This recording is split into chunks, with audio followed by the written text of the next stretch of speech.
The goals are going in thick and fast, and it's time for us to round up all the action now on BBC Two with Gabby, Logan, and final score.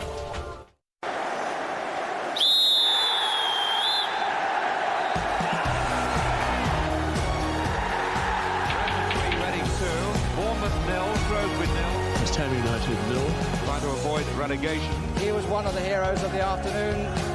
Applause from the away supporters. Go! The latest score is Wimbledon. Go through to the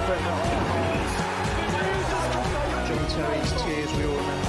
It was 2 crucial weeks.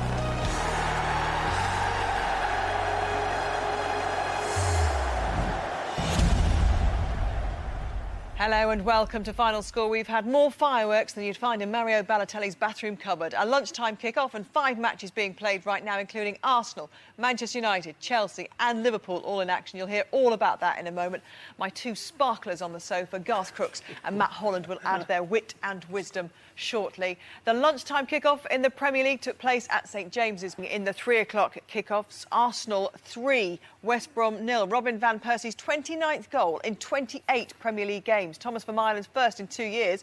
And an Arteta, just before we came on, have put the Gunners firmly in control against the Baggies. It's Aston Villa 3, Norwich City 1. Anthony Pilkington's stunning free kick giving Norwich the lead at Villa Park, but a Darren Bent brace and Gabby Agbonlahor effort have set Alex McLeish's side up for their 3rd league win of the season. Blackburn are trailing by a Frank Lampard goal to 0.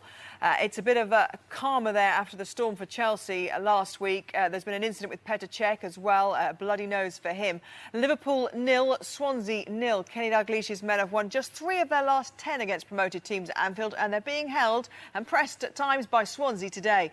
And Manchester United 1, Sunderland 0. Fergie's 25th anniversary, and he has a United old boy to thank as Wes Brown's own goal has given the champions the lead against Sunderland. And I'll just have a look at the scenes ahead of kick-off at Old Trafford today. I went to Sir Alex Ferguson, his 25 years as manager at Old Trafford, and it was a wonderful reaction to see live, wasn't it? The tears in his eyes, and he was choked then giving his thanks. And a worthy tribute. I mean, it's a magnificent achievement. 25 years at any football club, and to win the trophies he has done, you can see he knew nothing about that. The stand being named after him, and it was a fabulous reaction. The emotion on his face was incredible. For me, the accolade really came to life for me, the fact he knew nothing about it.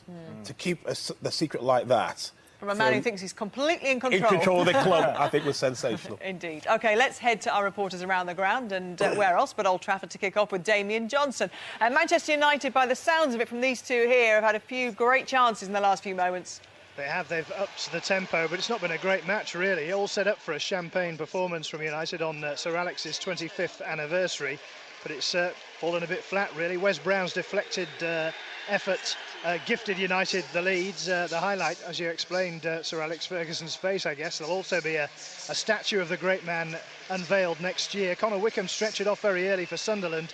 Have competed well. Hernandez had a header cleared off the line by Kieran Richardson as the home side upped the tempo. Sunderland have only threatened briefly, but a great chance just a moment ago. A fine double save from Kieran Westwood, denied Rooney and then Evra. I think they're going to hang on to this lead, certainly, and they may well increase it. 1-0.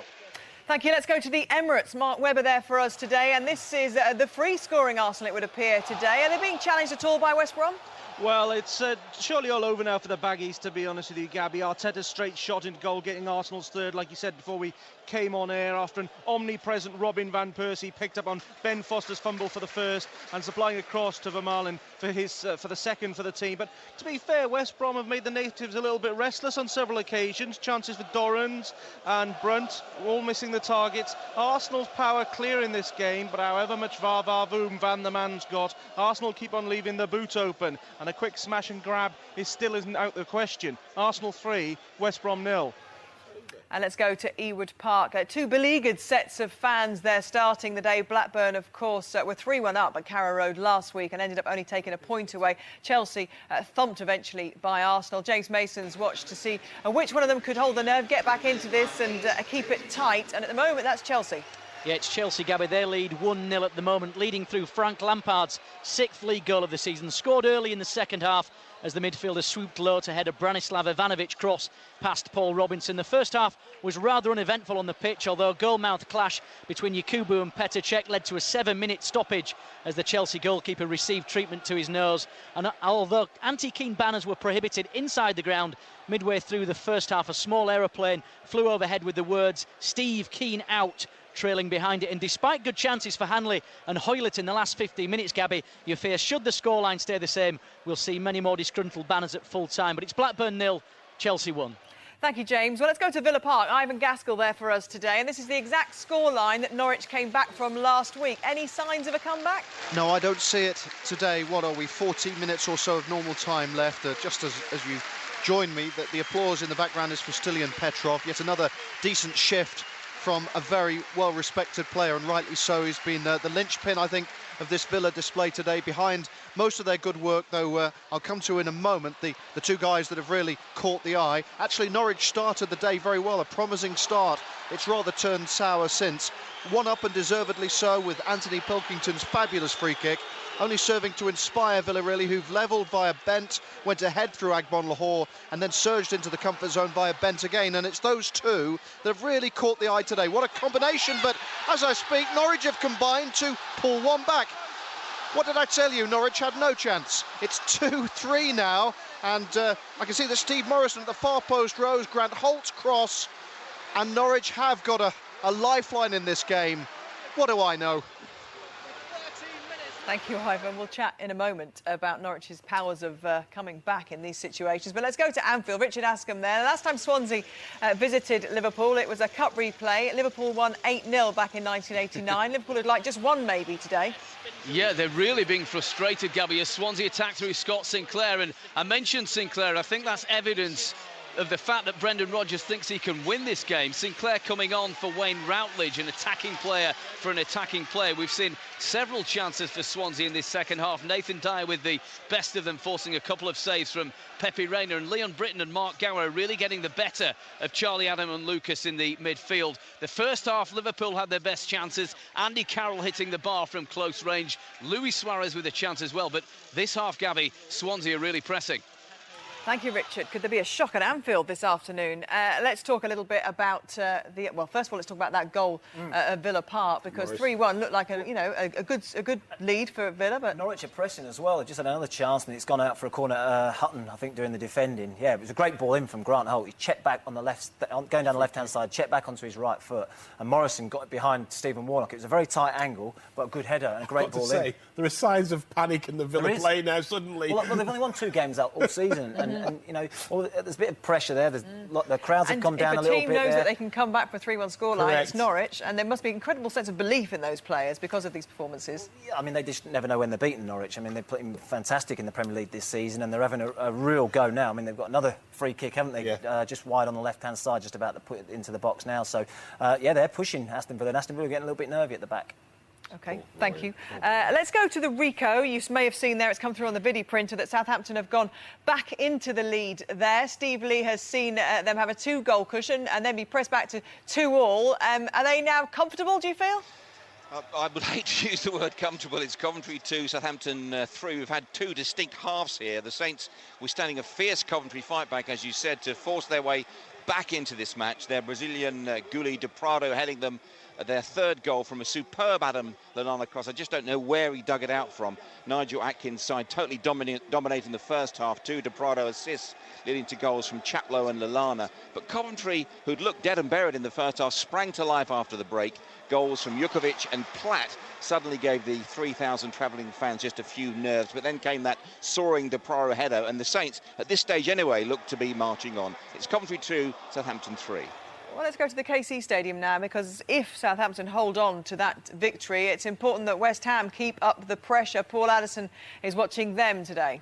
Yes, Gabby, and they are 2-0 up here at Hull City. And do you know what? Hull City have been better for the vast majority of this game, but that's football, I suppose. West Ham had a 15-minute period at the beginning of the second half. They must have had a rocket from Sam Allardyce at half-time, because they came out with Carlton Cole on as a second-half substitute, absolutely firing on all cylinders. They took the lead on 49 minutes through Sam Baldock with a close-range volley. Then on 57, Jack Collison made it 2-0 with an excellent finish from inside the area after he was put through by Carlton Cole. Hull City desperately trying to get back into the game, but West Ham looking resolute at the back. It's Hull City 0, West Ham 2. Thank you. So West Ham second in the Championship. Cardiff City will go third if things stay as they are. They've taken the lead against Crystal Palace since the last time we spoke. Jason Mohammed can tell us all about the goal. Yes, Gabby, excellent game. Palace had not conceded a goal in 6 matches, 550 minutes. Two managers, Malky Mackay and Dougie Friedman, had both got their tactics spot on. So it was always going to be something very special to separate these two well-matched teams. And it came from a class act. Kenny Miller scoring his 5th goal of the season, firing past Julian Speroni. Palace have had 2 good chances, but Sean Scannell and Wilfried Zaha's shots were well saved by Tom Heaton. So Palace's defence leaks a goal after 618 minutes of football. Cardiff City 1, Crystal Palace 0. Jason, thank you very much. Let's go to Ibrox. Ian Turner with plenty of goals to tell us about. Yes, indeed. Rangers 3, Dundee United 1. There have been 8 previous hat-tricks in this particular fixture. Well, we now have another because Nikica Jelavic has just scored his 3rd. His first was a powerful back post header. His second a penalty. His 3rd a diving header. In between times with Rangers 2-0 up, John Daly headed Dundee United back into it to make it a nervous last 15 minutes for Rangers. But now with 8 to go, Rangers are going to make it 24 SPL matches in a row without defeat, and they're going to take all 3 points. They lead 3-1. OK, let's go to Fratton Park. Tony Husband with a goal to tell us about. Yes, inside the last quarter of an hour now, Gabby, at Fratton Park, and Steve Cottrell looks set for an unhappy return to the club he left 3 weeks ago. Portsmouth 2 up now. Dave Kitson meeting a corner at the near post, unmarked, heading it in past Lee Camp. Portsmouth led in the first half through Eric Huserklep's fine effort. Forest have rallied since half-time. Stephen Henderson made a very good save for Portsmouth, but Cottrell could be going home with nothing. 2-0. Let's go to the Ricoh Arena. Another goal, Steve Lee. Which way has it gone? It's gone to Southampton. A real disaster for the Coventry defence. A mix-up, really, between the defenders and keeper Joe Murphy. They all left it to one another, and the ball eventually ricocheted off sub Steve de Ridder to make it 4-2. So 6 goals we've had here. Southampton weathering the Coventry storm and showing that they're every inch worthy leaders of the division. It's Coventry 2, Southampton 4. Thank you. Let's go to London Road to check in with Andrew James. Ferguson Jr. was 2-0 down to Clough Jr. He's clawed it back. Any signs of a winner?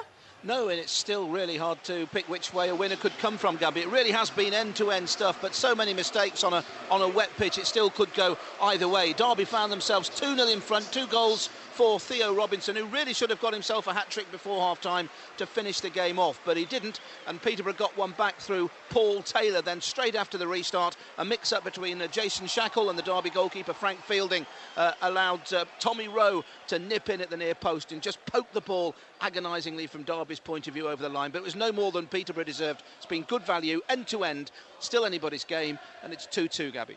Thank you. Well, if things stay as they are at Portman Road, it'll be a bit of a shock result. Before today, Doncaster only picked up 1 point in 15, rock-bottom side in the Championship.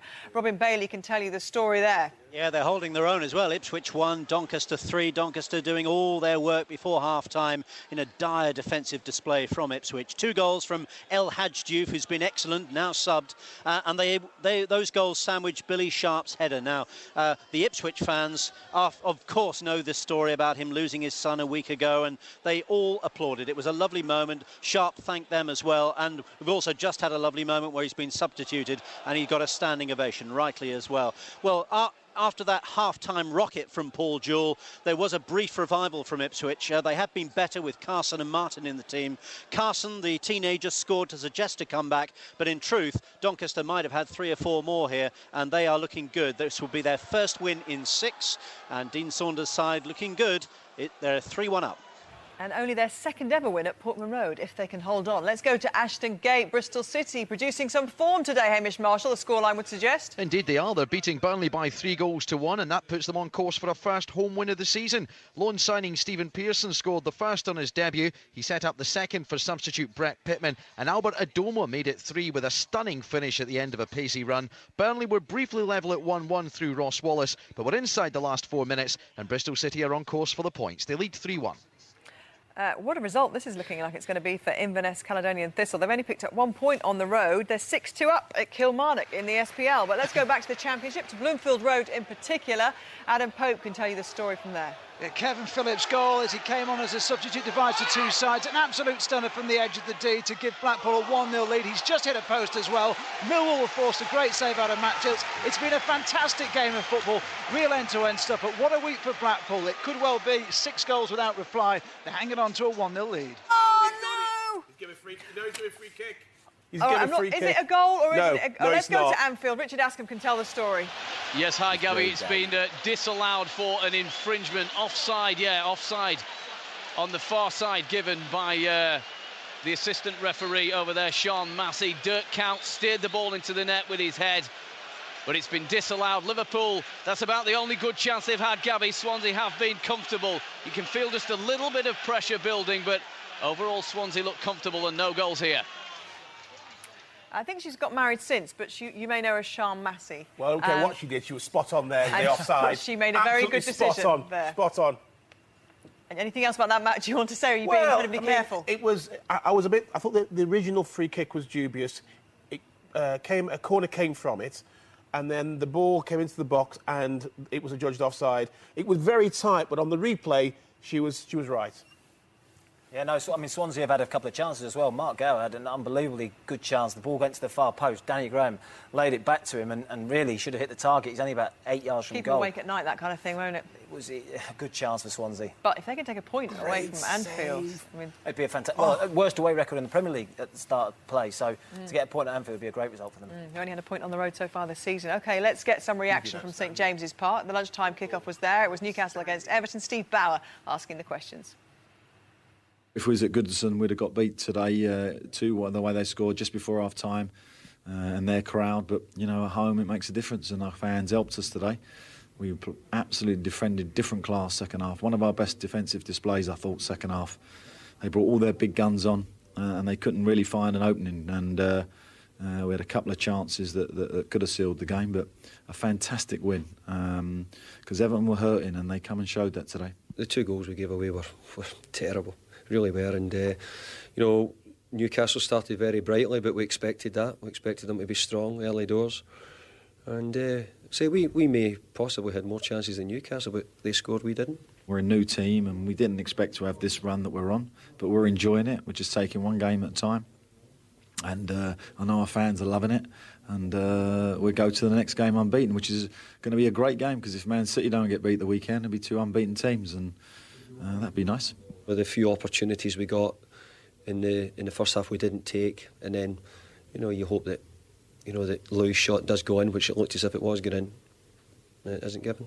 Yeah, you get breaks, of course you do. You've got to capitalise on it, you know. And when Ryan's second goal went in, we could have had a third. There was just one thing on my mind as soon as it came, and you know, I've hit it well, and it's gone in the back of the net. It's a special one, and it's obviously against the blue side of where I'm from, and I'm a red, so it was quite nice.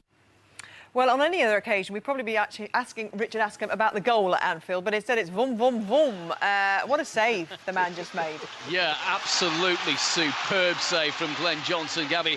Johnson had sort of worked himself some space. The ball bounced up. He hit it on the volley. It was rocketing into the roof of the net, and Vorm somehow tipped it over, and that after another excellent save from Luis Suarez, diving to his right-hand side to tip the ball away. Liverpool pressing, but Swansea still holding out.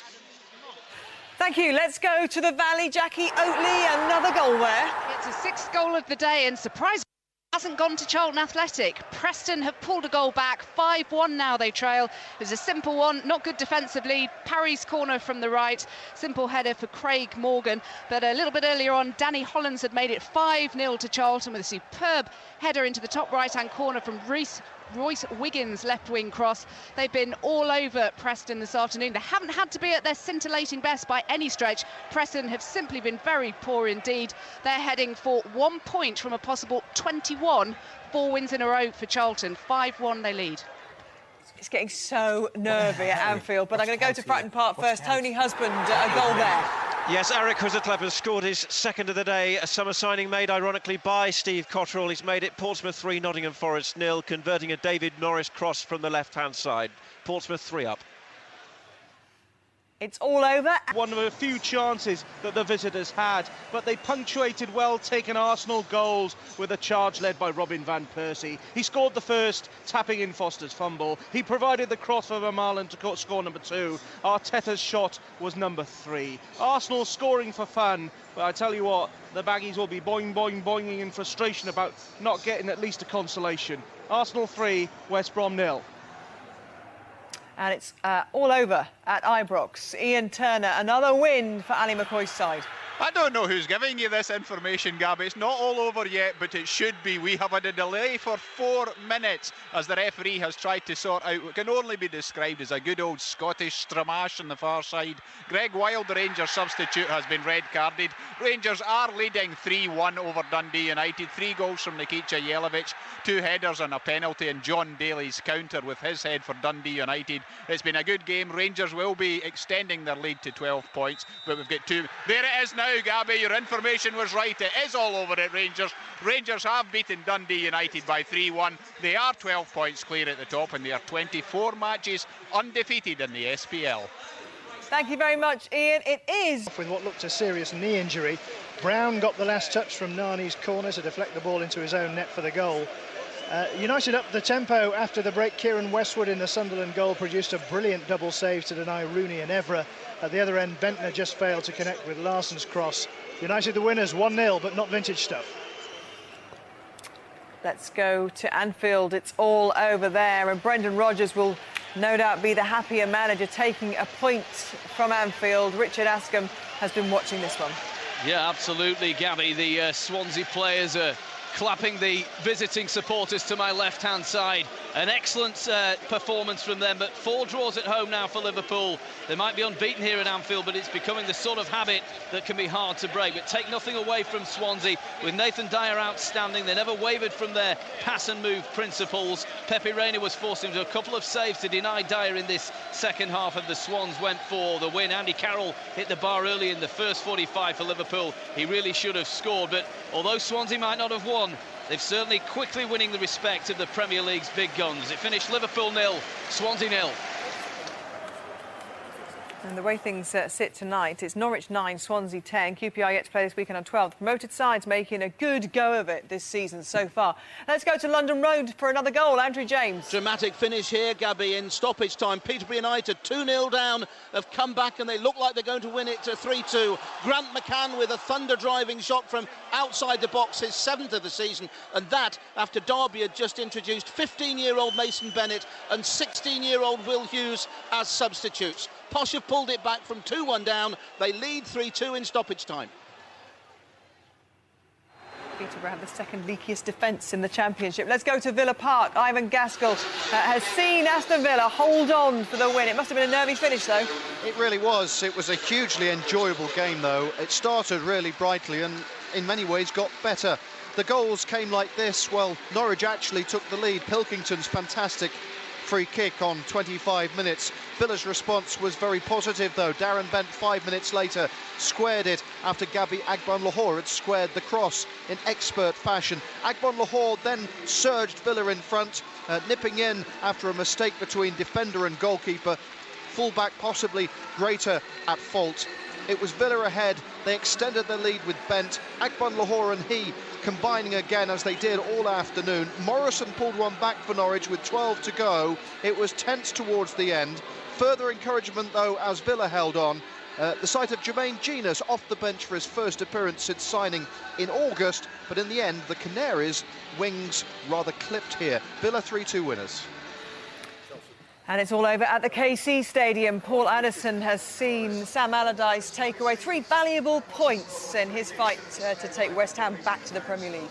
Certainly have, Gabby. West Ham maintain their pursuit on Southampton at the top of the Championship, and they did all the damage in the first 15 minutes of the second half. Carlton Cole made the difference on as a second half substitute. It was his header down from a corner, which Sam Baldock volleyed in on 49 minutes for his 5th of the season, and then Jack Collinson was released by Cole into the area with a beautiful ball to finish for 2-0. Hull City will count themselves unlucky for the second time this week. They were unfortunate to lose at Barnsley in the week. They played some lovely football at periods this afternoon, but West Ham it is who win by 2-0, and it's their 5th win of 8 on the road this season. Thanks, Paul. To the Gal Farm now in League One, where Huddersfield have recorded an historic draw because it's 42 games unbeaten now for them, which is a new Football League record. Alan Biggs can attest. Yes, but not an atmosphere of glory particularly, Gabby, here. It's relief rather than rapture after this 1-1 draw with Walsall. The record plainly today has been a burden rather than a boon to this Huddersfield team. Even the prolific Jordan Rhodes showed he was human. He seemed to be unnerved by the massive statistic and the significance attached to it as he missed first half chances. Finally, a little relief for Huddersfield in the second half. They got the goal they deserved. One of many chances finally converted. Lee Novak at the near post, stabbing home from a short corner routine. But then the nerves kicked in again. Jamie Patterson on a substitute for Walsall, who've never ever won at Huddersfield. He cut in from the left, scored a great goal, shot across the keeper, 1-1. And Grigg, another substitute, had a terrific chance late on, allowing Ian Bennett to save. As I say, relief rather than rapture. Huddersfield won, Walsall won, 42 league matches unbeaten. Arsenal, of course, hold the record in the Premier League for 49, so something to aim for there, Lee Clark and your men. Let's go now to the City of Cardiff Stadium. A big win for the home side today. Jason Mohammed. Absolutely, Gabby. Crystal Palace's magnificent defensive record is over 618 minutes of football without conceding a goal. Ended when Scotland striker Kenny Miller smashed the ball past Palace keeper Julian Speroni. 11 minutes later, Peter Whittingham curled in an absolute beauty. A free kick, left-hand side, top corner. Dean Moxey's shot over Tom Heaton's bar in the final minute was Palace's only attempt in the second half. A terrific performance from Cardiff City. They beat Crystal Palace by 2-0. Thanks, Jason. And it's finally all over at Ewood Park. James Mason can explain the delay there, which happened when Petr Cech got a bump to the nose in the first half. You can see there he's got a nice bandage on his nose. He stayed on the pitch, though, and Chelsea have gone away with a valuable 3 points. He stayed on the pitch, Gabby, and thwarted Hoylett and Hanley very late on, and David Dunn even crashed a header against the bar, so it wasn't to be Blackburn's day. But as you say, Chelsea back to winning ways, ending their mini-losing run with a performance from Old, winning by a single goal scored by their ever-reliable Frank Lampard. The midfielder's 6th goal of the season, proving enough to gain all 3 points, scored early in the second half as he swooped low to head a Branislav Ivanovic cross past Paul Robinson. It's another defeat for Blackburn, and a further protest is planned by the keen-out campaigners, still baying for blood. No banners inside the ground, but one canny supporter flew overhead with his own one in the first half. But once again, it's not to be for Blackburn, as Chelsea record only their second clean sheet of the season. Blackburn still yet to record such a feat. It's Blackburn 0, Chelsea 1. OK, let's get the full classified results now with Tim Gudgin.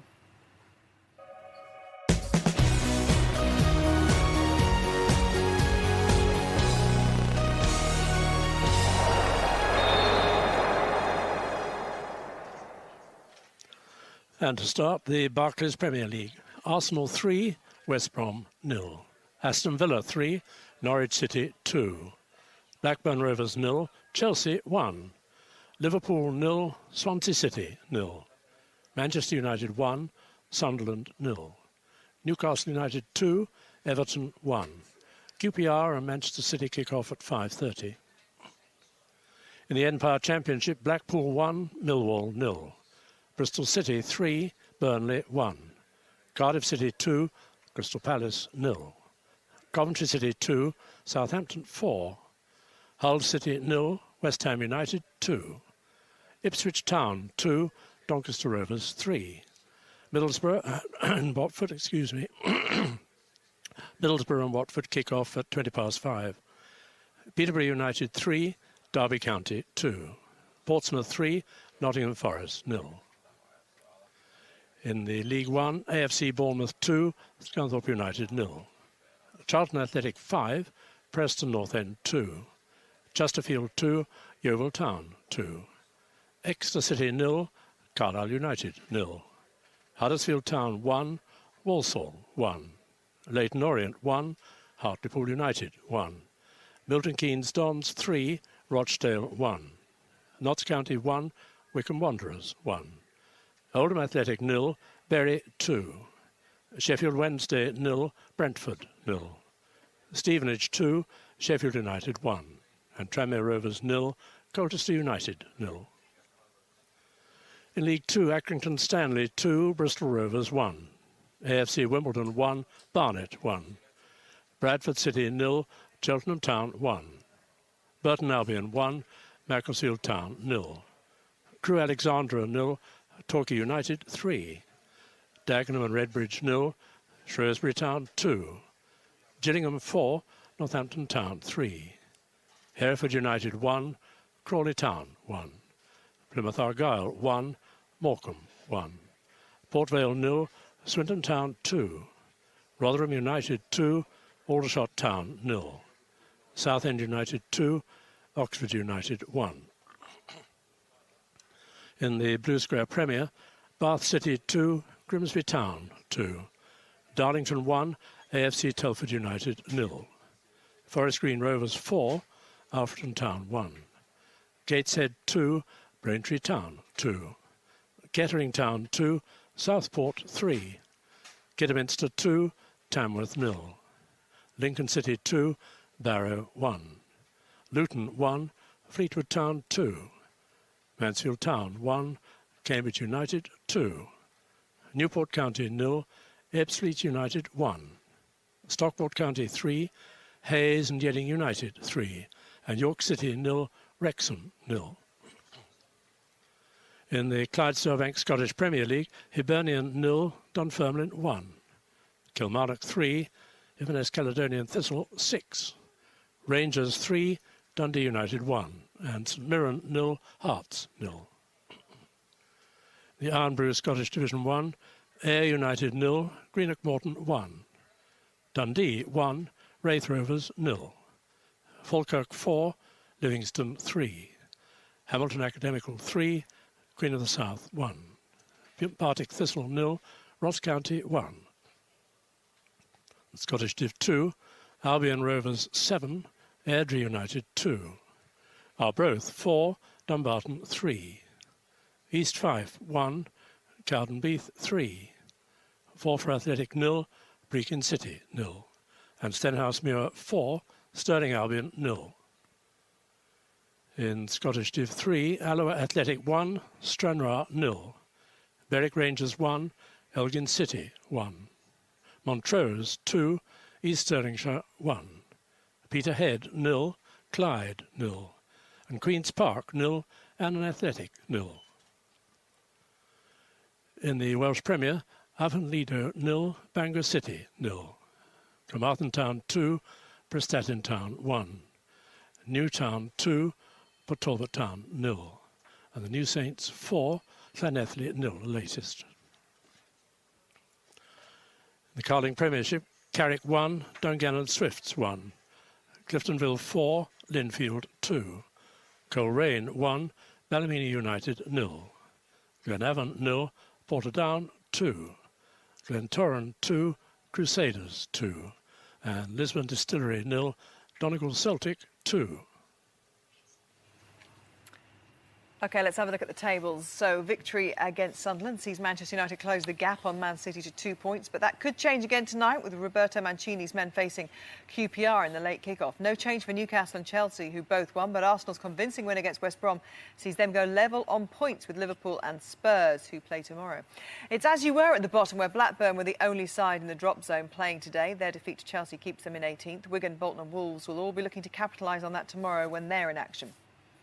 To the Championship, Southampton remain 5 points clear after that 4-2 win at Coventry. Second place West Ham kept pace with the Saints by defeating Hull. Cardiff rise to third thanks to their victory against Crystal Palace.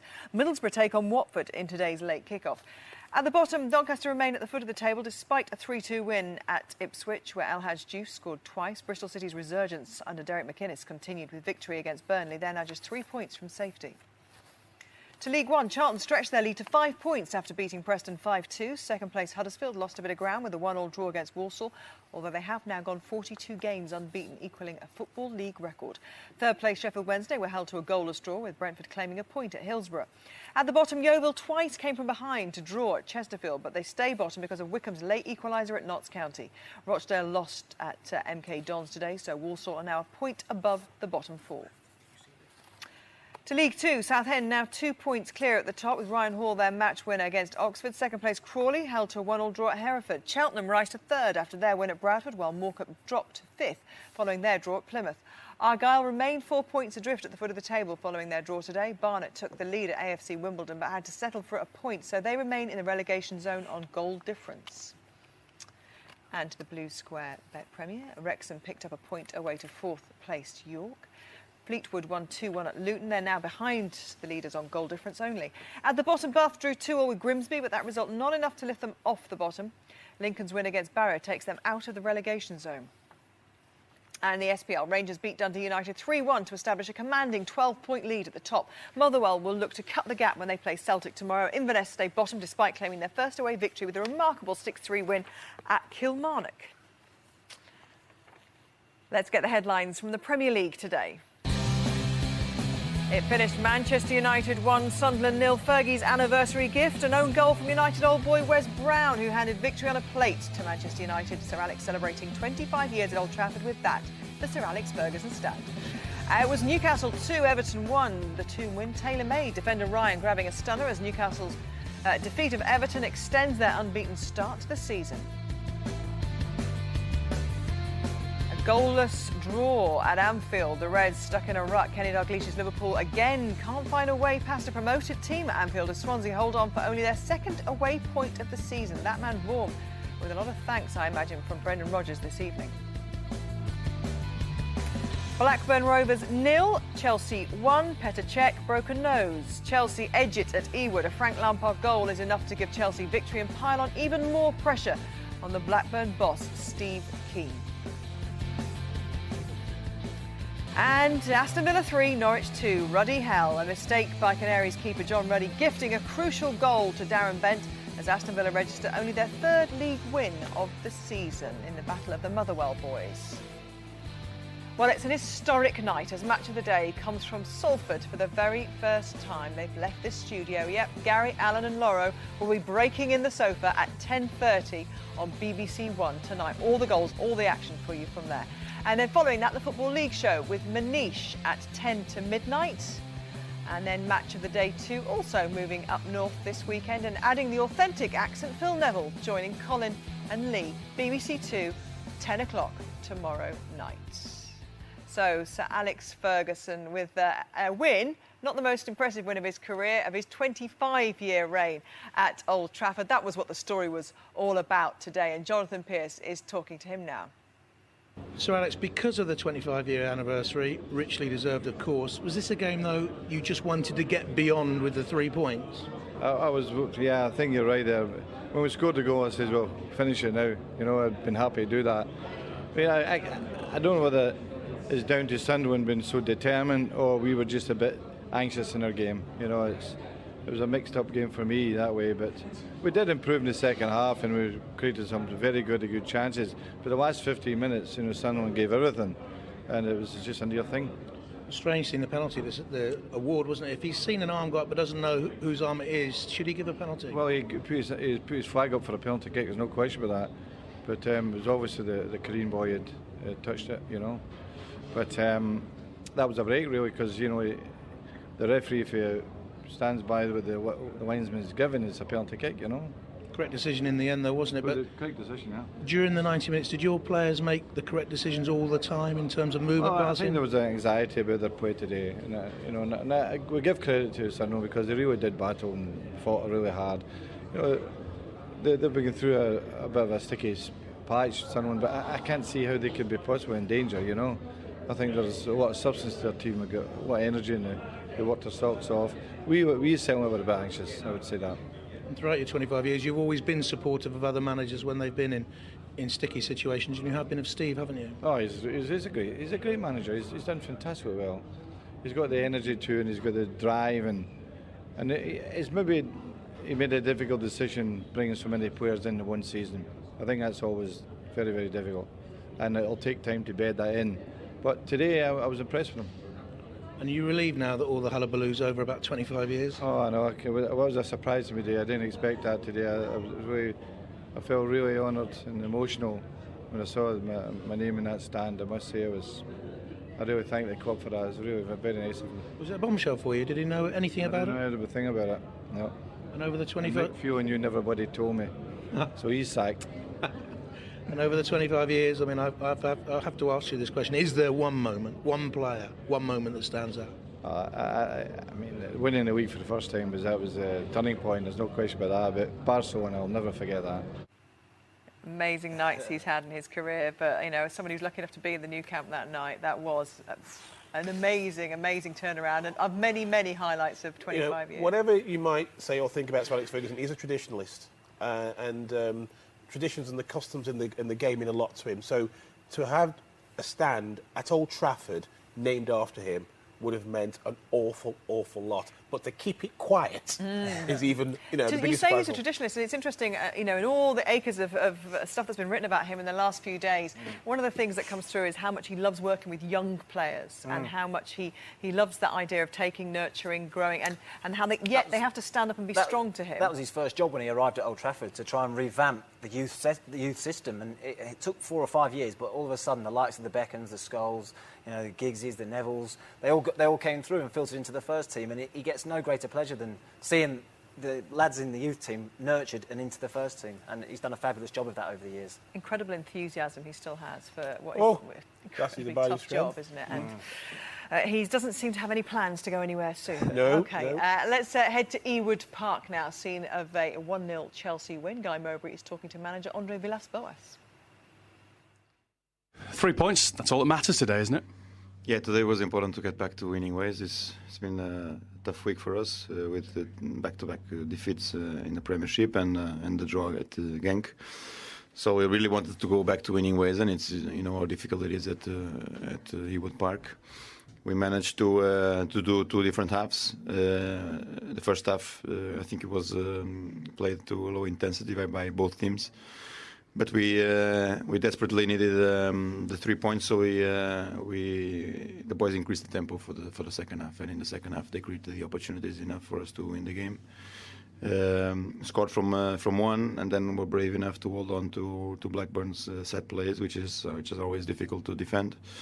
Got lucky in the last minute with a ball that hit the crossbar, but luck has been running out of us, so today we went to our side. Your first clean sheet in the Premier League since the opening weekend. How much credit for that goes to your goalkeeper today? Well, it's. I think we were joking with him because it seems that he is prone to football accidents. He is, of course, on the verge of a European playoff that he wants to go. So it's another superhuman effort from Pete. He's been suffering a lot throughout the years with contacts. Shows the bravery that he has when he comes out for challenges. And he held on bravely with a broken nose till the end. So everybody, the Chelsea fans clamouring in the week for a bit of Mourinho shut-up shop 1-0 football. And Andre Villas-Boas showed that he can mix it with that style of football as well today. He changed his starting lineup today. He brought Ivanovic to right back, so Basinga was dropped. Alex came in alongside John Terry, so he tried to be a little bit more defensive in his team selection. When United got beat by City 6-1, what did they went? They went to Everton away from home. They put everyone behind the ball after they'd scored after 20 minutes, and they held on and dug out a 1-0 victory. Now that's exactly what Chelsea needed to do. Conceded far too many goals. I think that's the first clean sheet since the opening day. And the first thing they need to do was get a clean sheet. Petr Cech was very brave. I mean, I think he's probably broken his nose. It looked a very bad injury. It bled continuously through the match. But played through obviously the pain barrier, and I thought he made some really good saves. But that's exactly what Chelsea needed, a 1-0 scrappy win. And did you see much of Blackburn in that? I mean, often when you're looking at a performance like Chelsea's today, it's difficult to see the good of Blackburn. Was there any from last week's impressive performance against Norwich? Yes, there was a couple of chances that certainly Yakubu had a very good chance in the first half. There were a couple in the second, but by that time in the second half, they'd lost Christopher Samba. Once he went out of the Blackburn side, they took a long time to readjust. The goal came immediately after he went off the field. Without Samba in that side, Blackburn look a very, very different outfit.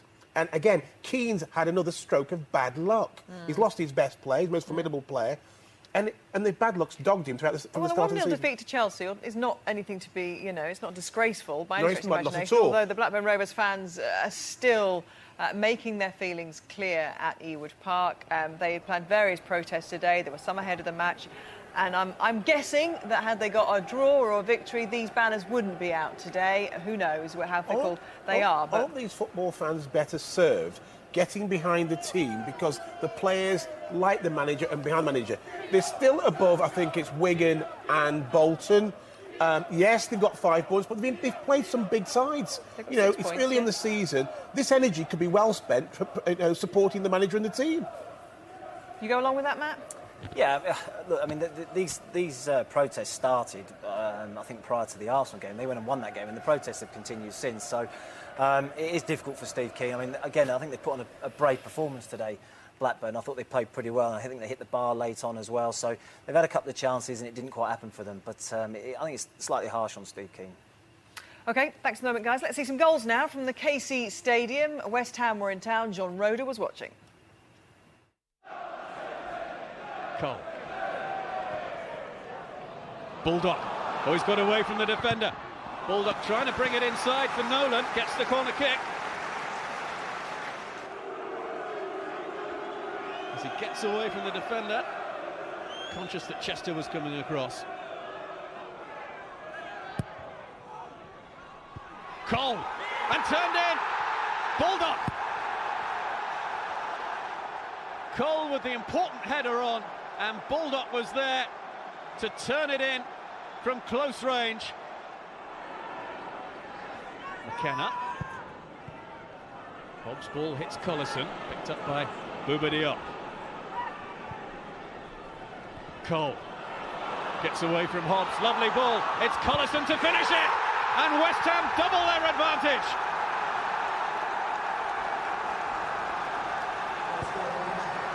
Lovely ball forward from Carlton Cole, and all Collison had to do was finish it, which he does in style. And that's what it means to the manager.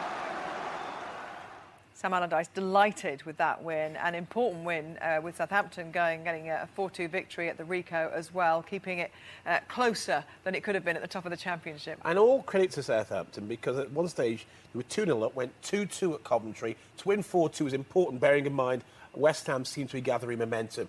Sticky start, but they're in the groove now. He's made a big difference, Sam Buildup. I think he's been an excellent signing. Came from MK Dons. His movement for the goal, the first goal, was excellent. The way he just pulled off his defender and then obviously found himself space in the 6-yard box. I think he's made a big difference. Carlton Cole's inclusion coming on second half also was a big turning point. OK, let's get some more reaction from the Emirates this time. Martin Fisher is talking to Mikel Arteta, scorer of Arsenal's 3rd goal today. Well, Mikel, 3 more points, another victory, and a goal for you too.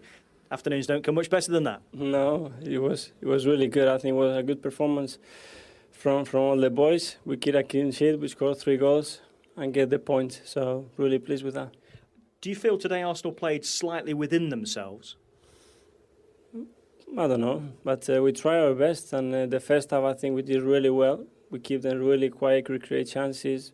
We get at him and we had the chances to score more goals. So I think you can see that there is togetherness coming up. The team, everyone is really fighting for each other, playing good football as we always do, and scoring the goals. So I think we're in a good moment now. You appear to be revelling it in the midfield, just keeping things ticking along. Yes, that's my job. And if I can score some goals, help the team to be more organised, more balanced, that's what I'm here for. So trying to do my job the best I can. We're about 2 minutes into the interview before we mention the name Robin van Persie. Everything he touches at the moment turns to goals. He scores plenty and he sets them up too. No, I think he's in a terrific moment now. He's really confident. He's scoring goals. As you say, he's setting goals up like today for me. And he's so talented. He's the best player we've got by a mile. So it's good that we can keep him on the pitch because he's massive for us. So it seems a while, doesn't it, since they were beaten 8-2 at Old Trafford. 4 wins on the bounce now. They're level on points with Tottenham and Liverpool. Arsenal are back? Well, I think, yeah, they are back. You have to say that. I mean, last week I think was a big result for them, confidence-wise, to go to Chelsea and get the win as they did. Obviously, today was a little bit easier for them against a struggling West Brom side. Van Persie, what can you say about him? He's just absolutely on fire. You do fear, though, that if he's out the team for a period of time, it's been as has happened in the past. Well, he's had his injury problems, and if he's out the team for a period of time, then you're worried where the goals are going to come from at Arsenal because.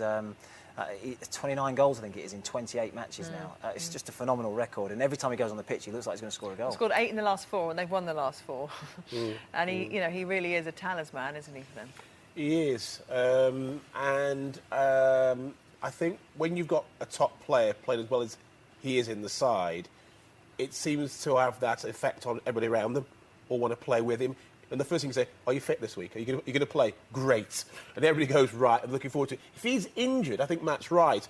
I think people's enthusiasm drops a little bit, and that's going to be a problem for Wenger. While he's fit, they're fine. If anything happens to them, I think they might have a problem. You were saying as well, Arshavin looked leaner. Trim. And I think he's struggled this season, Arshavin. And I think, obviously, someone said to him, look, let's trim, get you fit. Let's get you sort of focused and see if we can actually improve your form. It's nice to see him looking trim again. It's the best I've seen him look since he's arrived, actually. Good. OK. Let's get some reaction from Anfield now. Kenny Dalglish's Liverpool could only manage a point, no goals either, against Swansea today. Simon Brotherton is talking to the Liverpool manager. Well, Kenny, one thing that struck me in the build-up to the match was when you were saying that in a game like this, the crowd might need to show some patience, and that's pretty much how it proved. Not a game like this, playing against Swansea. They're going to have possession at certain times of the game. There's going to be times when we can press them, times when we can't. I think today we were poor in most aspects, if not every aspect of the game. We never did well what we're capable of doing well. I think it's credit to Swansea that they passed and they moved it. I think also in the 90 minutes they had one chance in the second half there that the boy put over the bar. But for us, much as you respect the opposition, we've got to look at ourselves and see what we can do, that we don't repeat a performance like that again. When you look back on the game, do you feel that that opportunity fairly early on, where Andy Carroll hit the frame of the goal rather than the back of the net, do you think that proved to be a big moment for you? It's always a big moment, isn't it? Goals are the most important thing in a match, and you don't get them, you usually suffer for it. But as I say, it was a great move. Unfortunately, hit the crossbar and came back out. Goalkeeper then had a great save for Louise, rode into his right hand side. But as I say, we've got to look a lot further and a lot deeper than just some fleeting chances. He might have had a couple of good saves at the end, the goalkeeper. But we're disappointed with the way we played and the level of performance that we produced. Kenny Dalglish critical of his side there. For the first time publicly since he's taken the job, and I just wonder whether or not the disgruntled nature of the fans is starting to have an impact on him. I think what's very interesting, when you look at the league table, Spurs, Arsenal, Villa are starting to come through, playing well, getting the points, and I don't think that 4th, 5th place is. I mean, I think it's anyone from 4 or 5 teams, including Newcastle, could go for that 4th spot now. And you look at Liverpool, they're probably the weaker of a bunch. Would he be more disappointed that some of those big name signings and the money he's spent since he came back to Anfield, some of them not quite producing what he would have hoped? Sometimes it takes time when you sign new players for them to bed into the team and perform at the level he's looking for. Andy Carroll, one of those signings who came for very big money, 35 million. Most, I mean, he obviously is struggling to find the back of the net, and today he missed a glorious opportunity. I mean, he's 6 yards from goal, the ball comes over, he's free. You just think it's a goal written all over, and he hits the bar. And it was the kind of opportunity that he would capitalise on, like you'd never doubt it when he was in a black and white shirt. Exactly, you'd think he's going to score every time. And so it's moments like that can really make it difficult for a player, especially when the pressure's on after a big money sign. Correct. It's a moment where somehow the manager or someone's got to take the pressure out of the cooker for the players. Relax, play without fear. You know, do what you can do. But once you start tightening up, you're going to miss golden opportunities like Carroll today. Because it was a chance to go above Tottenham, at least for the night, wasn't it? It was a golden opportunity. Swansea at home, come on.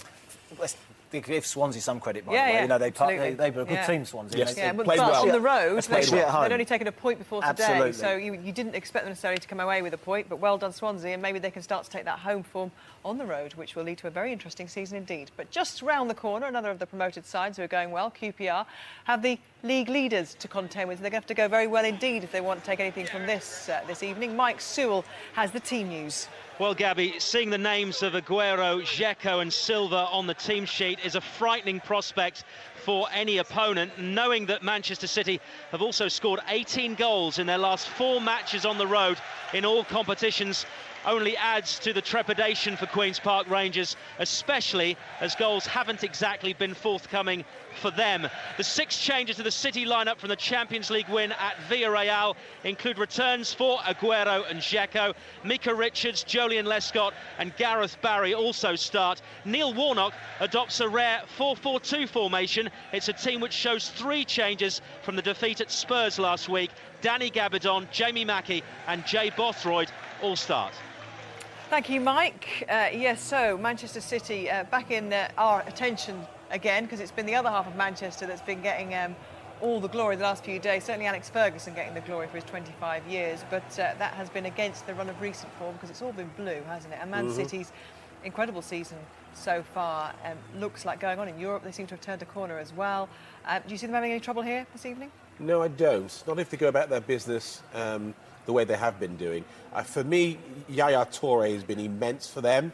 Aguero looks very exciting, he plays, and Dzeko perhaps still has a bit of a point to prove. So there's lots of reason for them to keep doing well. They're missing Vincent Kompany as well today. He was suspended, obviously, after being sent off last week. Savic gets an odd instantly ahead of Kolo Toure. QPR were a very different side when Jay Bothroyd and Mackie came off the bench against Spurs last week. So, listen, it'd be interesting to see. They're a bit like that anyway this season, aren't they, QPR? Yeah. They've pulled a few surprise performances. You don't know what you're going to get with QPR. No, and Mancini's head looks all right anyway, which is good after the little bump he took in midweek. You can have your say, of course, on 6:06 on Radio 5 Live with Mark Chapman and Jason Roberts. See what he says about Chelsea's performance today on air on 6:06 at 6 minutes past 6. That's it from us. Have a wonderful bonfire evening. We're back in a couple of weeks' time because it's international football next week. Bye-bye.